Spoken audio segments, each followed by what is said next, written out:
The IRS just filed a tax lien against you. What's your next move? Andrew says, Hey, Levy-King. I've been going back and forth with the IRS for a few years. I just got a letter saying they filed a tax lien. Does this mean they're going to try to take my house or what?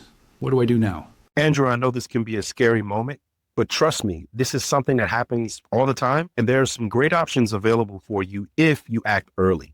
In fact, I even put a whole section about tax liens in my book, End the Tax Nightmare. Inside the book, I show you how to stop liens and levies without paying the tax in full, how to set up the payment plan you want and not the one they want you to have, and how to potentially settle your tax debt for less than you actually owe. Just click the banner that's scrolling across the bottom of your screen and grab a free copy of the book right now. Yeah, I grabbed the book a few weeks back and I actually learned quite a bit.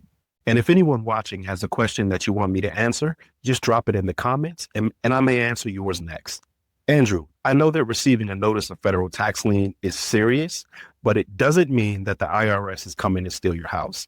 To handle this correctly, you got to understand the difference between a lien and a levy. A lien is a claim. Think of it like a mortgage on your house. It secures the government's interest against your property. It tells the world, hey, Andrew owes us money, and we have dibs on his assets and his income before anyone else. It sometimes hurts your credit and it makes it hard to sell things sometimes, but you still have your stuff. A lien does not mean that they're taking anything from you yet. So it's kind of like a warning shot? Okay, yeah. A lien is the IRS protecting the government's interest, right? A levy, on the other hand, is the actual seizure.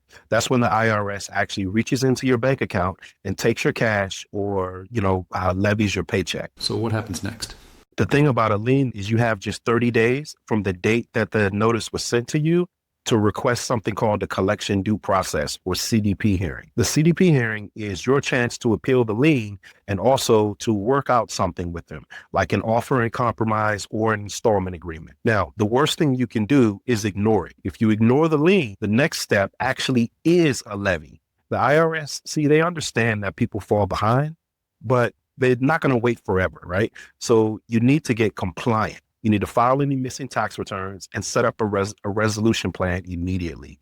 You can't just say, hey, I'll deal with this later, because later is when they actually start taking your stuff. But if you act within that 30-day window, you can protect your rights and keep all your property. Listen, Andrew, if you actually want us to help you with this tax lien, just go over to www.levyking.com to learn your best options. 1-877